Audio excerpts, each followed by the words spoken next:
it's Christian with St. Augustine TV. Today, I'm going to walk down Aviles Street in St. Augustine. This is often called the oldest planned or platted street in the United States, and its history goes all the way back to the 1500s.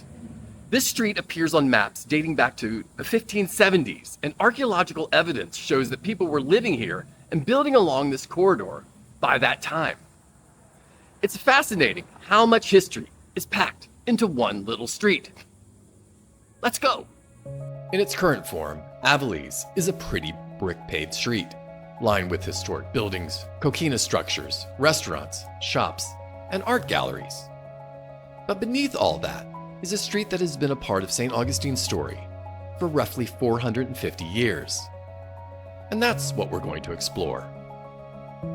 The important thing is the street itself, its colonial footprint, and the layers of history underneath it. In fact, archaeologists have found multiple historic surfaces beneath the present street. So you are essentially walking over centuries of St. Augustine. Almost immediately, you come across a colorful tile mural. It depicts Pedro Menendez de Aviles, the founder of St. Augustine, and it's an appropriate piece of art for this particular street. The mural was a gift from the city of Aviles, Spain, St. Augustine's sister city and the birthplace of Menendez. Here is the Spanish Military Hospital Museum. In fact, this street was once called Hospital Street. St. Augustine wasn't simply a little Spanish settlement. It was a military outpost on the northern edge of the Spanish Empire, and soldiers stationed here had to deal with injuries, infection, and diseases that could easily be deadly in an age before antibiotics and modern medicine. This is not the original hospital building. It's a reconstruction based on historical and archaeological evidence. And that's something to know about St. Augustine. Some of what you're seeing survived, some was reconstructed, and some of the most important history is still underground.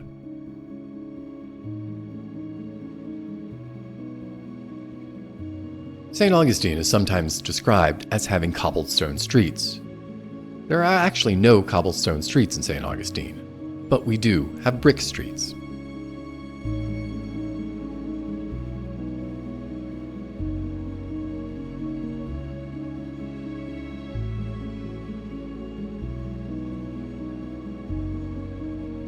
And just a little further down the street is one of the places where St. Augustine history is kept. This is the St. Augustine Historical Society's Research Library, housed in the Segui Kirby Smith House. The building dates to the late 1700s, and the property itself has been occupied since the early colonial period. It was once home to Bernardo Segui, a prosperous merchant of Minorcan descent. Later, it became the childhood home of Edmund Kirby Smith, who would become a Confederate general during the Civil War. In 1895, the property was placed in trust to be used as a free public library. Today, instead of being a conventional public library, it serves as an archive and research center for the St. Augustine Historical Society. And then there's the other side of Aviles Street. This isn't just one of St. Augustine's most historic streets. It's the heart of the city's arts district. In the 1930s, Aviles became the city's first formal arts district when the old Hamblin hardware warehouse was transformed into studio and gallery space. And if you come here on the first Friday of every month, the street takes on a completely different personality. More than 25 galleries participate in the First Friday Art Walk. Aviles Street is right at the heart of it. This has become one of the places where modern St. Augustine expresses itself creatively.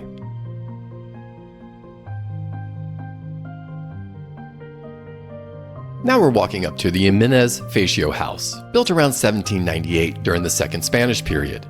It's made from Coquina, a shell-based stone that became one of the defining building materials of Old St. Augustine.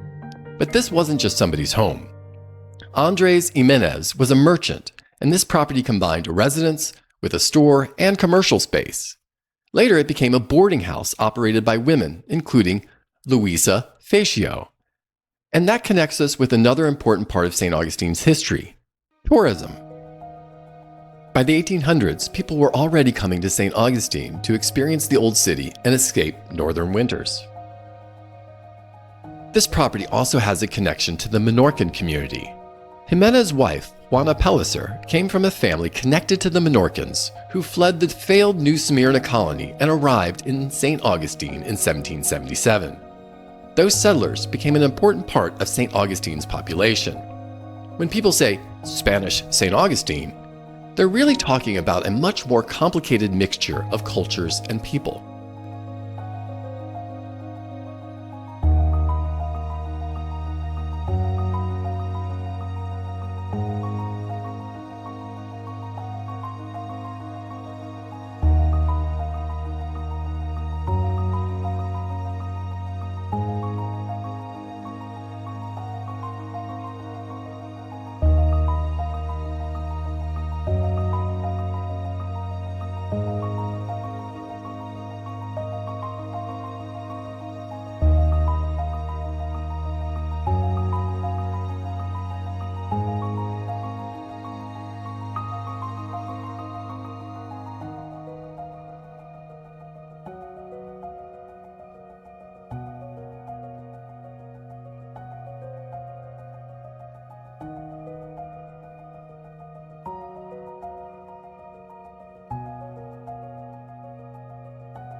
Check out that Coquina wall.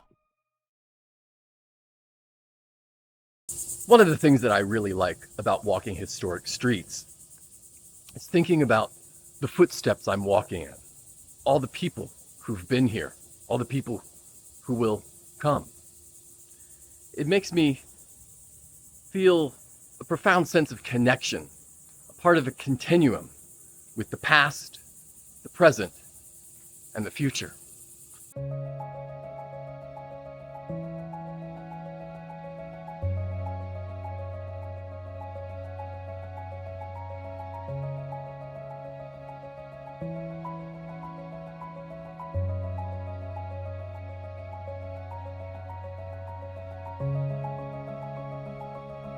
And now we're walking up to something, well, not so glamorous, but probably mattered a lot to the people who lived here. A historic well. It's easy to focus on forts, churches, and beautiful houses when we think about St. Augustine. But everyday life came down to pretty basic things. Water, food, shelter. You know, basic infrastructure. Today, this little plot is taken care of by a local gardening club. It makes for a beautiful little stop.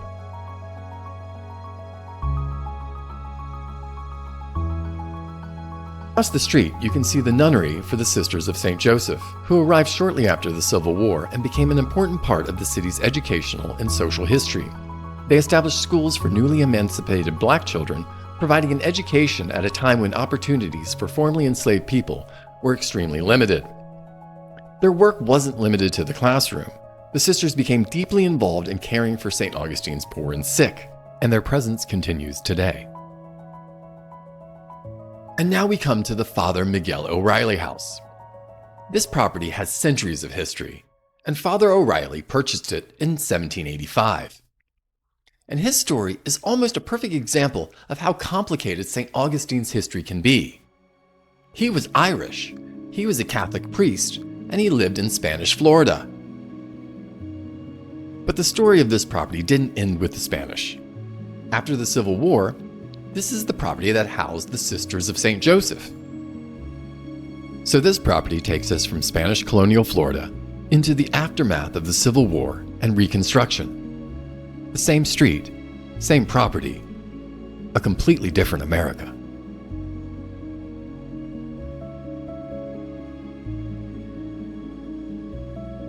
I know absolutely nothing about this house, but I've always liked it.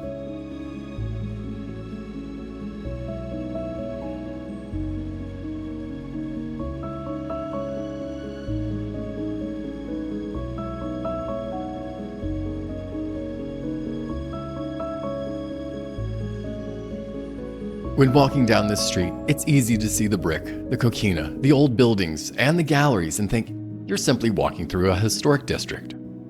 But what you're really walking through is layers of St. Augustine. Spanish Florida, British Florida, the Second Spanish period, American Florida, Reconstruction, tourism, and the arts. For roughly 450 years, people have been using this little stretch of ground. They've lived here, worked here, built businesses here, worshipped here, raised families, and now artists are creating here. The buildings have changed, the people have changed, the governments have changed, but the street remains. And that's what makes Aviles one of the most fascinating walks in St. Augustine. 450 years of history, and it's all right beneath your feet. Hey, thanks for watching. For more local history and content, don't forget to like and subscribe.